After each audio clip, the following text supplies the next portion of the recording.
구독, 알림 설정까지 부탁드립니다. 오늘도 우리 사는 이야기 찾아주셔서 감사합니다. 사연자분이 보내주신 이야기 시작해볼게요. 저는 하반신 마비의 남자입니다. 그리고 제 아내는 상간녀입니다. 하반신 마비와 상간녀라니 정말 제 인생의 파란만장함이 이 두 단어에 다 들어가 있는 것 같네요. 상간녀인 제 아내는 아이러니하게도 누구보다 착한 며느리였습니다. 또 좋은 아내였습니다. 저희는 신혼여행 당일 10중 추돌 사고 때문에 사고를 당했습니다. 비극의 시작이었죠. 그때 아내는 팔이 부러지는 것으로 끝났지만 저는 신경을 다쳐 그만 하반신 마비로 이어지고 집에는 한바탕 난리가 났습니다. 어머니랑 아버지는 절 보고 우시고 슬퍼하는 것만으로 끝내지 못하신 채 아내를 탓하기 시작했습니다. 그때 아내는 어머님, 아버님 죄송하다고 다 제 잘못이라고 빌었고 어머니, 아버지는 그런 아내를 때리면서 네가 어찌 그래? 네가 다쳤어야지. 내 아들 살려내! 하고 쓴소리를 하셨고 상처 주는 말을 하시곤 했습니다. 따지고 보면 아내도 피해자였는데 말입니다. 결혼생활 채 시작하기도 전에 정상인과 결혼했던 아내는 이제 평생 책임져야 할 장애가 있는 남편을 맞이하게 된 거였으니까요. 그렇게 부모님이 억지 소리를 할 때마다 아내는 제 잘못이라고 하며 울었습니다. 그런 아내를 보며 전 감싸 안아줄 수밖에 없었죠. 당신 잘못이 아니라고요. 그렇게 아내는 제가 태어나기 전까지 어머니의 지휘 아래 모든 것을 이루어냈습니다. 저를 간병하면서 저희 집 일을 친정집 일처럼 하는 것을 보고 내가 결혼을 잘했구나 싶었습니다. 그 일이 있기 전까지는요. 병원에서 2달이라는 시간 동안 있으면서 저는 걷고 싶다, 뛰고 싶다는 생각을 많이 했습니다.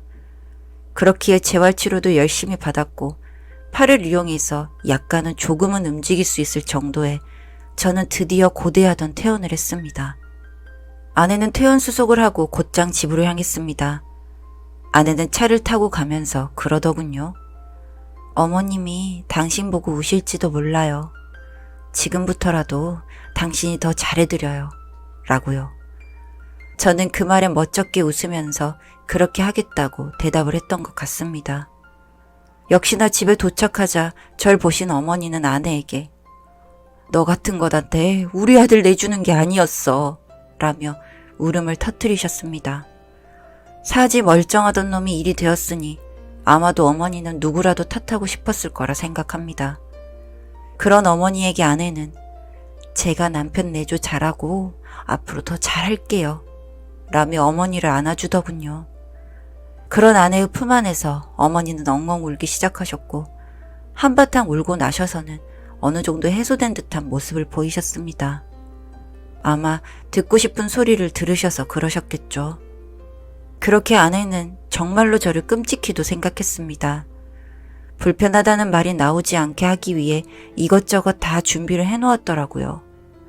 화장실부터 거실, 제가 다니기 편하게 가구 정리까지 말입니다. 어머니도 그걸 보시고는 아내에게 고맙다고 이야기하시더군요.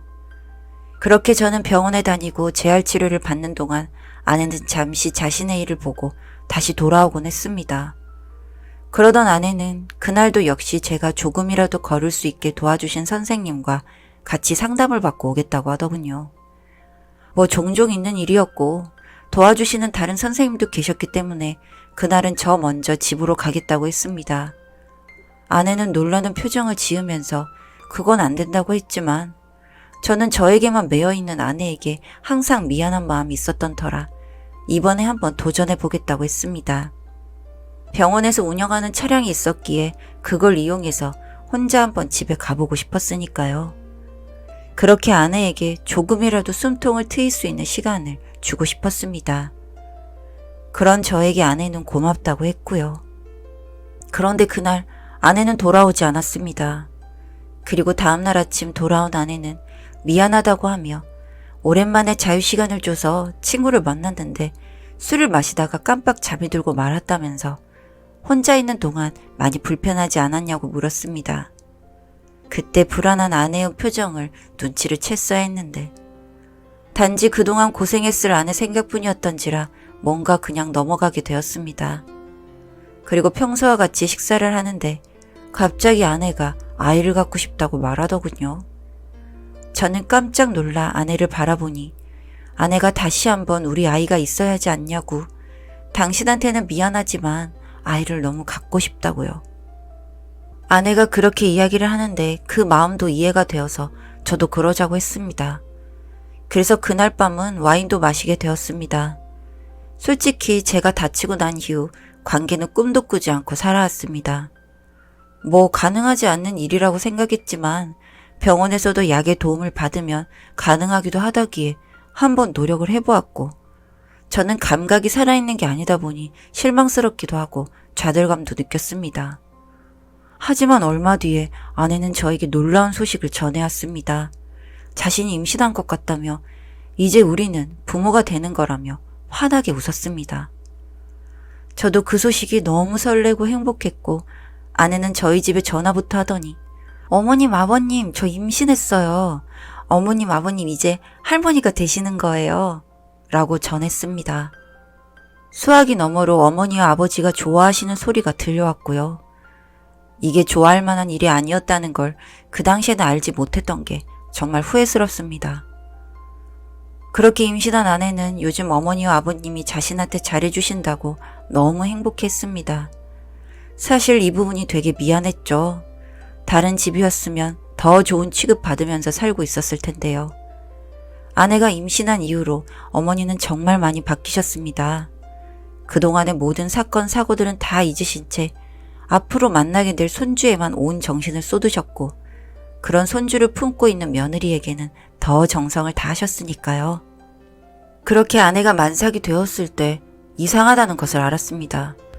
관계를 한 날보다도 훨씬 일찍 아이가 태어난다는 것은 말도 안 되는 이야기잖아요. 아내가 병원에서 나왔을 때 전 물었습니다. 당신 말이야, 예정일이 왜 이렇게 빨라? 그러자 아내는 예정일은 예정일이고 언제든 태어날 수 있어요. 라고 하더군요. 뭐 미숙아로도 태어나고 하니 그게 말이 안 되는 이야기는 아니었지만 그 말을 믿을 수는 없었습니다. 저는 그런 아내에게 좀 이상하잖아. 우리 관계한 날이 언제인데 이게 그렇게 되냐고. 그러자 아내는 갑자기 얼굴을 바꾸더니 그럼 이 아이가 당신 아니면 누구애란 말이에요? 소리를 지르면서 머리를 뜯기 시작했습니다.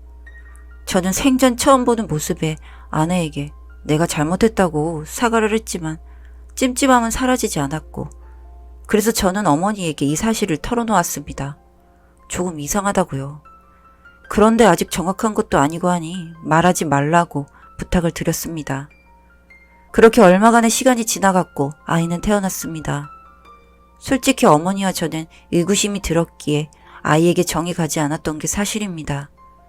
아이는 죄가 없는데 친자식이 아니라는 느낌이 들다 보니 아이한테도 못할 짓이지만 그런 마음이 들더군요. 그런데 아내는 우리 아이 예쁘지 않냐고 유난히 호들갑을 떨었어요. 저는 제 아이일까 싶은 의심으로 여러 사람 힘들어지는 것 같아 차라리 궁금함을 빨리 해소해버리고 아내와 아이와 잘 살아야겠다고 생각하고 있었습니다. 유전자 검사를 하기로 마음먹은 거죠. 그 와중에 아이의 이유식이 시작되었는데 저희 집안은 당근을 먹으면 알레르기가 있어 못 먹는데 아이는 별탈 없이 잘 먹길래 그저 한마디 했을 뿐이었습니다. 아빠랑 할아버지는 못 먹는데 우리 땡땡이는 잘 먹는구나. 탈도 안 나고. 그랬는데 갑자기 아내는 소리를 지르면서 우리 애기가 아니면 누구 애기냐고 소리를 지르며 패약질을 시작하는 겁니다. 너무 어이없어서 그렇게 아내를 바라보고 있었는데 그때 소리를 듣고는 어머니가 들어오셔서는 이게 무슨 소란이냐며 뭐라고 하시더군요. 어머니는 아내를 보고 너는 뭐가 그렇게 겁나서 그렇게 떠니? 얘 아니면 유전자 검사를 해보자. 그럼 답이 나오겠네. 어머니, 누가 뭐래도 이 아이 우리 아이예요. 건드릴 생각 하지 마세요. 어머니 아들 이혼시키고 싶으세요? 저 검사 받으면 이혼할 거예요. 어머니 그 귀한 아들 이혼남이라는 소리 듣고 싶으면 그렇게 해보세요. 라고 하더니 집을 나가버리더군요.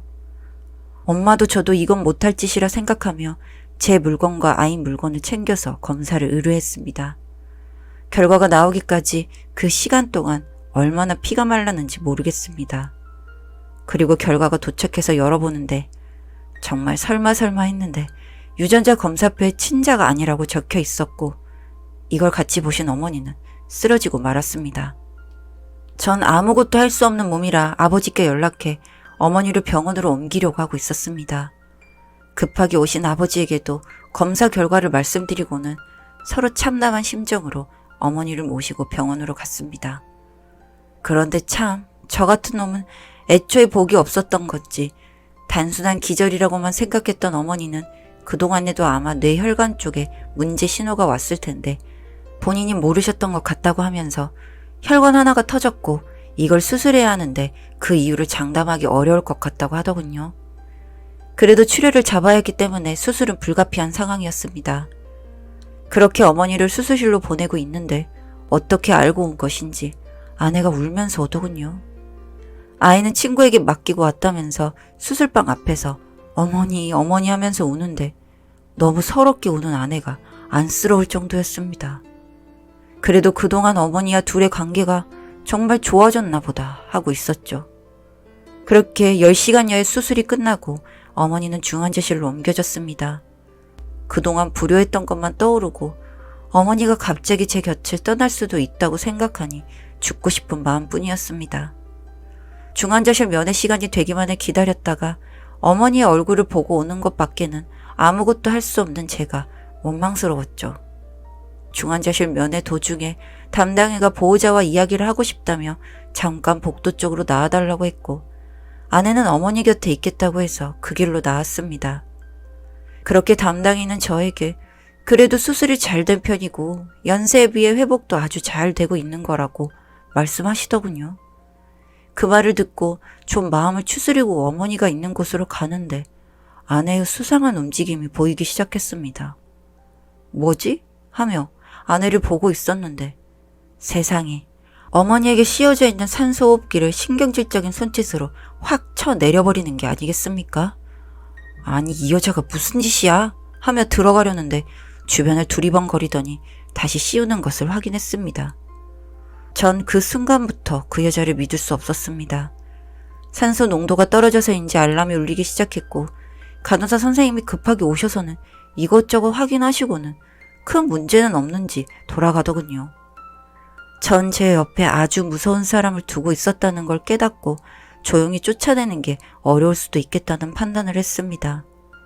조용히 아내의 뒤로 걸어가는데 아내는 어머니에게 뭐라 중얼대고 있더군요. 당신이 우리 사이를 의심한 벌이 이렇게 내려지는 거네요. 라고요.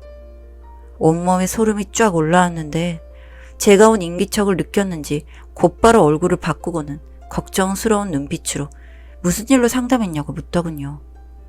전 아내에게 엄마가 영영 정신이 돌아오지 않을 수도 있다는 말을 들었다고 해버렸습니다. 그 이후로의 시간은 모르겠습니다. 저는 그 여자와 이혼하는 것에만 신경을 썼습니다. 이혼 서류를 들고 이혼하자고 했더니 아내는 내가 당신이랑 이혼을 왜 하냐고요. 내가 당신 어머니한테 또 아버님한테 당했던 거 잊었어요? 그때 나보고 불쌍하다면서요. 그리고 우리 아이는 어떻게 하고요? 절대 못해요. 라며 거절하더군요. 참 이상한 게 정말이지 이 여자는 그 아이가 제 아이라고 생각하는 느낌이었습니다. 그러지 않고서는 이렇게까지 눈빛이며 모든 행동이 당당하기 어렵다는 생각이 들었거든요. 이게 보통 사람의 반응인가 싶기도 했고요. 그렇게 아내와는 한 달이 넘도록 냉정 상태로 있었습니다. 저는 아내가 저에게도 어떠한 해코지를 할까봐 무서웠지만 정말 어떻게 생각하면 더 무섭게도 저에게 극진하게 잘해주었습니다. 그러던 어느 날 누군가 문을 두드렸고 아내는 그 사람을 확인하고는 놀란 듯 자리에 주저앉아 버렸습니다. 네, 제 어머니가 집 안으로 들어섰기 때문이죠. 아마도 영영 정신이 돌아오지 않는 상태라고 알고 있었던 사람이 나타나니 놀라기도 했을 겁니다. 어머니는 바로 제 아내의 머리채를 휘어잡으신 뒤 내 아들 다리 잡아먹은 것도 모자라서 애 가지고 장사하고 감히 나를 죽이려고 들어? 이 우명하고 무시무시한 년아. 그리고 들려오는 대답에 저는 정말 너무 두려웠던 기억이 납니다. 아내는 머리를 잡혀있는 상태에서도 발악을 하며 말을 하더군요. 지금 누굴 탓하는 거예요? 그게 왜 내 탓이에요? 저 사람 탓이지. 그나마 명줄이 길어서 하반신 마비로 끝난 줄 아세요. 내 덕에 당신 아들 얼굴이라도 보고 사는 줄 알아, 이 미친년아. 전 그 상황을 빨리 종료시키고 싶었습니다. 이젠 정말 이 여자와 끝내야겠다고 생각했고 유전자 검사 결과지를 그 여자에게 던졌습니다. 그걸 확인하더니 아내의 표정은 굳어지더군요. 그러더니 갑자기 바닥에 엎드려서 잘못했다며 울기 시작했습니다. 그리고 우리는 이혼을 하기로 했습니다. 그동안 절 지극정성으로 돌봐준 여자였기에 다른 부분에서는 문제 삼지 않겠다고 그냥 조용히 이혼하자고 했고 아내도 그러자고 했습니다. 그렇게 서류에 도장을 찍은 상태였죠. 그렇게 그 밤이 지나갔고 다음날 아내는 기분 좋은 목소리로 저를 깨웠습니다. 얼른 일어나서 출근하라고요. 저는 하반신 마비 이후 출근을 하지 않는데 말이죠. 그리고 어머님 아버님은 왜 오늘 안 오시냐고 웃으며 말하네요. 조정기간 중에 이런 일이 일어나게 되어 안타깝긴 하지만 그렇게 이혼은 이루어졌고 아내였었던 그 여자는 그렇게 정신과 치료를 받고 있다고 들었습니다. 홀어머니 밑에서 자란 그 여자도 저도 결국엔 각자의 부모님 밑으로 다시 돌아가게 되었습니다. 어디서부터 제 인생은 잘못된 것일까요? 생각하면 끝없는 어둠뿐이라 막막하기만 합니다. 이런 제 이야기 들어주셔서 감사합니다. 사연은 여기까지였고요. 우리 사는 이야기 시청해주셔서 감사합니다.